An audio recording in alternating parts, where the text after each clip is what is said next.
Mesdames et messieurs, bonsoir. Bienvenue dans ce journal à la une. Conakry, capitale mondiale du livre. Toute la Guinée s'active pour tenir le pari de 2017. La mobilisation internationale se prépare également. Ce week-end, le projet est présenté aux partenaires à Paris, la capitale française. Les images de Mohamed Souma sont commentées par Kamara Boubacar. La Guinée, fière d'accueillir le monde en 2017. Dans la capitale française, l'ambassade de Guinée célèbre la désignation de Conakry comme capitale mondiale du livre. Le projet est présenté aux diplomates, éditeurs, écrivains, journalistes et aux partenaires. Il s'agit d'entretenir l'engouement autour d'un événement culturel mondial que l'Afrique accueille pour la première fois. Un défi et à la limite, une reconnaissance.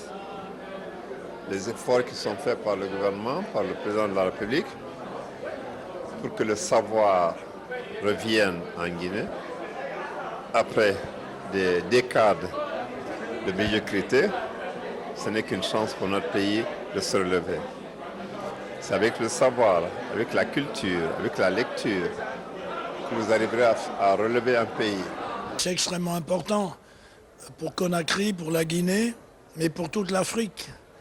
Parce que la lecture, pour moi, c'est vraiment le moyen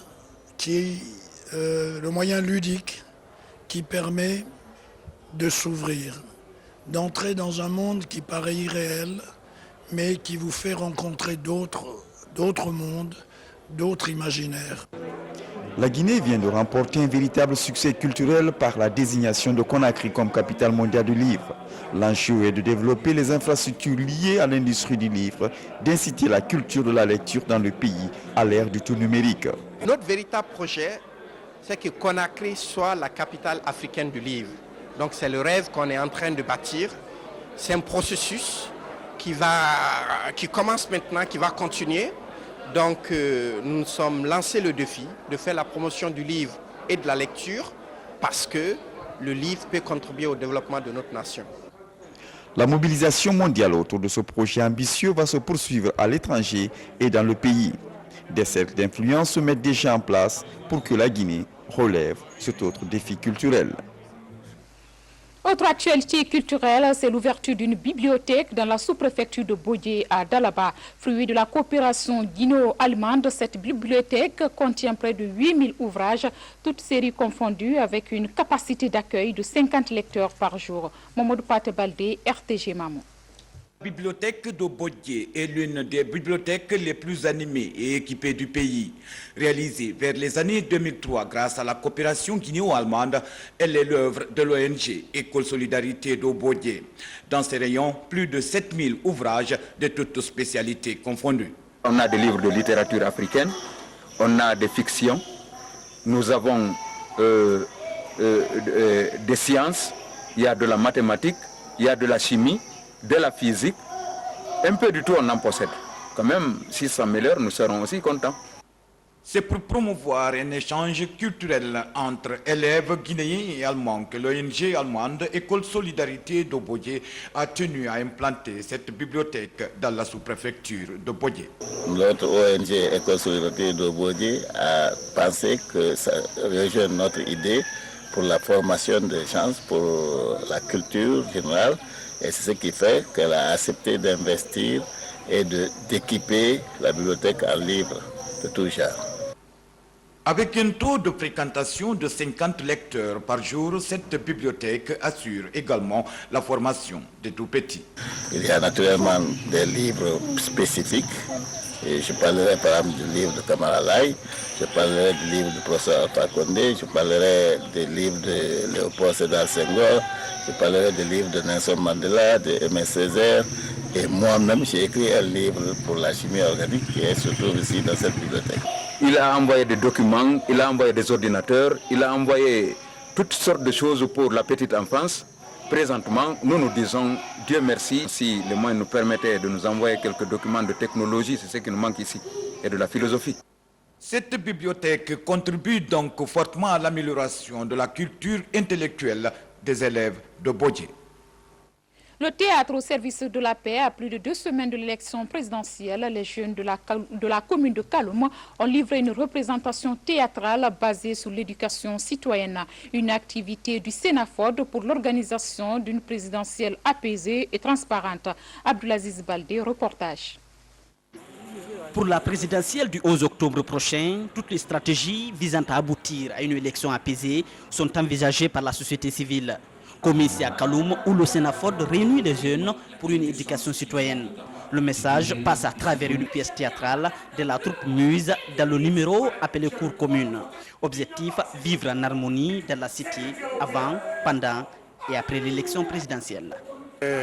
Ce projet est un projet de veille de la société civile pour des élections apaisées, crédibles. Et comme voie de communication, nous avons choisi le théâtre. Le théâtre est beaucoup plus près de la population et des jeunes, à travers les faits divers qu'ils vivent. J'ai retenu qu'au moment des campagnes, il faut garder ce qu'on appelle la sérénité. Il ne faut pas faire la violence pour faire la violence. Nous sommes tous des Guinéens, on doit se donner la main dans la main pour que vraiment le pays avance. Cette éducation des jeunes à travers des représentations théâtrales doit s'étendre sur d'autres communes de Conakry. L'initiative vise à sensibiliser le maximum des jeunes à s'accepter et à respecter le choix des autres. Cette scène ici montre, éduque et nous fait savoir que la politique c'est juste un temps. Ce n'est pas une continuité, mais seulement le social qui compte. Nous sommes tous Guinéens.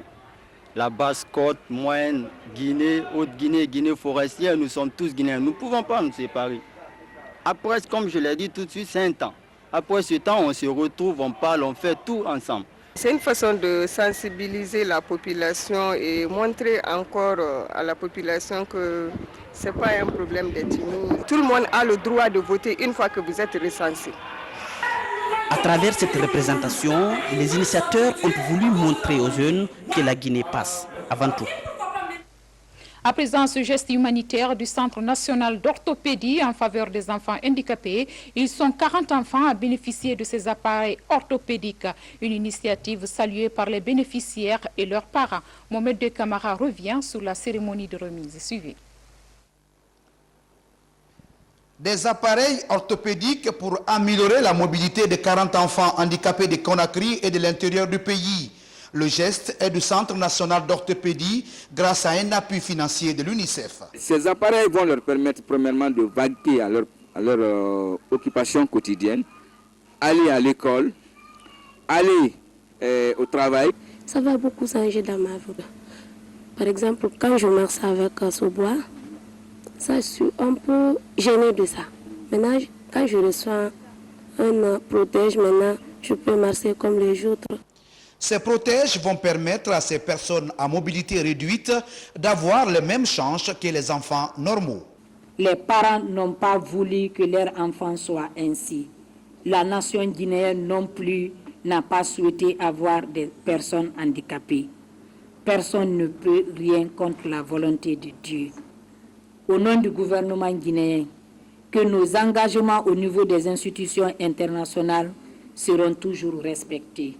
Nous avons signé la convention relative à la protection des personnes handicapées et l'appareillage des enfants va dans le même sens que ces conventions. Le partenariat CNO-UNICEF a permis d'appareiller et de réappareiller 256 enfants handicapés à travers tout le pays. Et puis des médicaments pour l'antenne de la pharmacie centrale de Nzéro-Corée. C'est un don de l'UNICEF en vue de renforcer la capacité des structures sanitaires en région forestière. Mohamed Salih Paye, Yenabari. Cet échantillon provient d'un important lot de médicaments d'une valeur de 1 200 000 $ américains, dont du Fonds des Nations Unies pour l'enfance, UNICEF. Ces médicaments vont être orientés dans ces structures de santé d'une part. De l'autre part, une quantité importante est réservée pour des activités communautaires, des activités qui portent sur l'approche pessimée communautaire.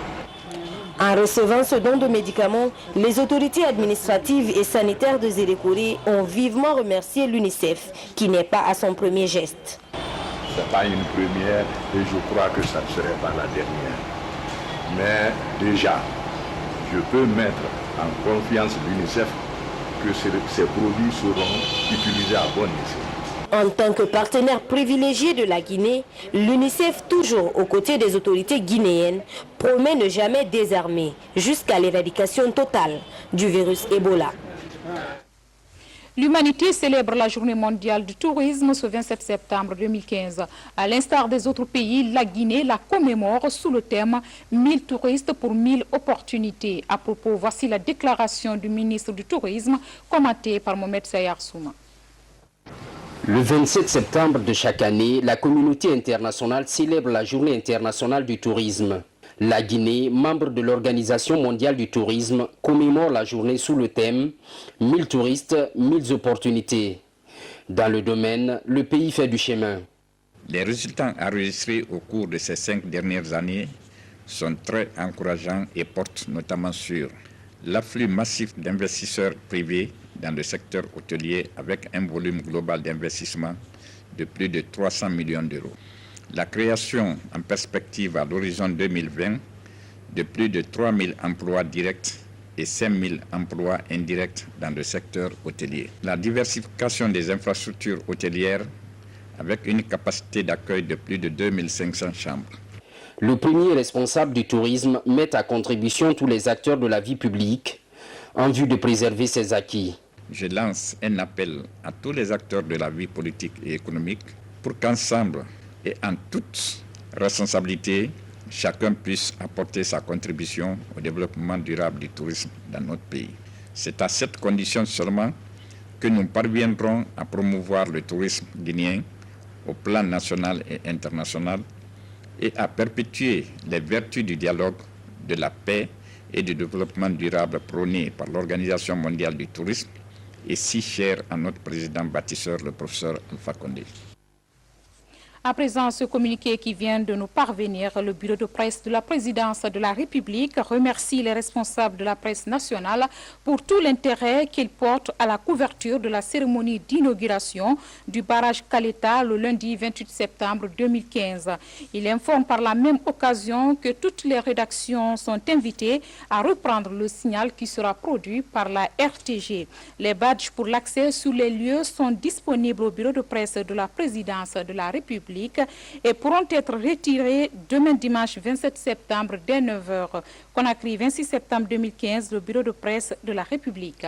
Grand événement guinéen. Dans 2 jours, nous serons le 28 septembre et c'est l'inauguration officielle du barrage hydroélectrique de Caleta. Plusieurs chefs d'État feront le déplacement sur Conakry. À cet effet, le président de la ville invite la population à réserver un accueil chaleureux aux hôtes de marque. Sorba Sorel Kamara est au micro de Moussa Bangora et d'Ousmane Kamara.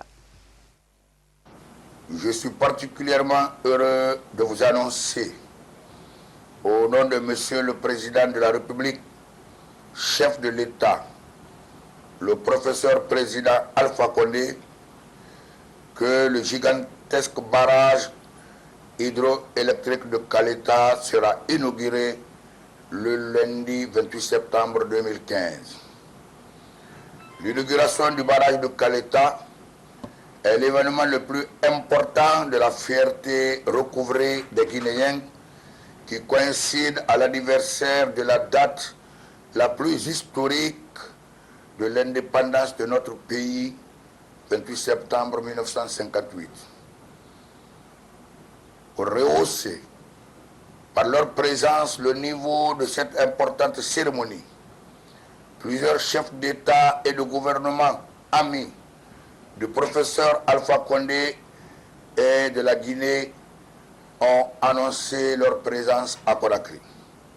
C'est pourquoi je vous invite, citoyennes et citoyens de la ville de Conakry, à sortir massivement le dimanche 27 septembre, tout le long de l'autoroute, sur tous les axes, 2 heures avant l'heure annoncée par le bureau de presse pour la réception de chaque chef de l'État.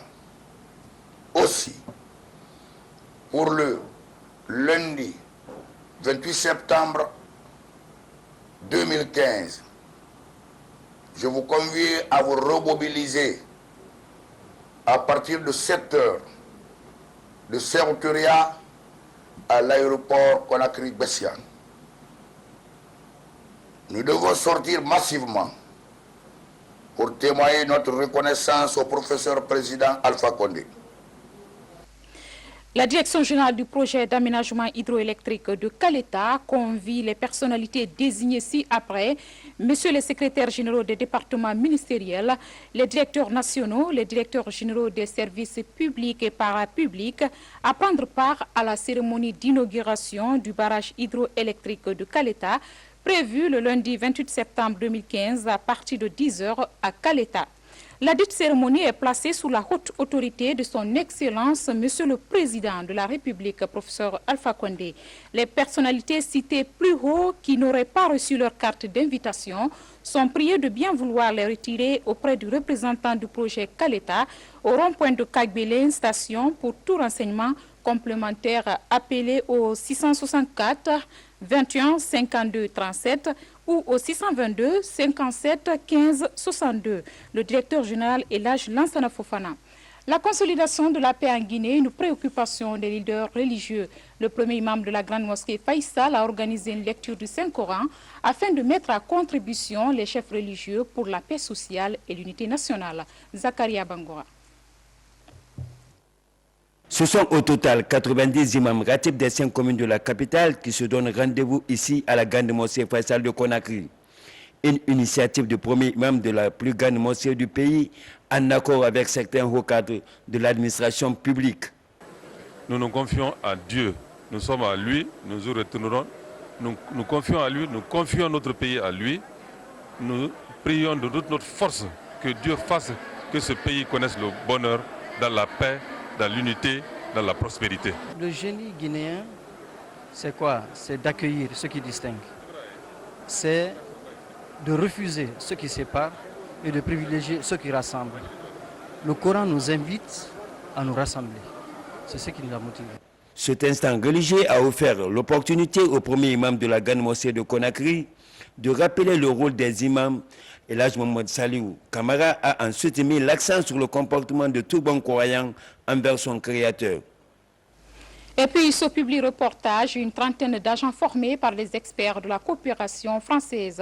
Au terme de 2 semaines de formation théorique et pratique, ces sapeurs-pompiers vont contribuer à la prévention et à la maîtrise des incendies. L'initiative est de l'Aguipresse Sécurité. Des précisions en images avec Fatoumata Diallo.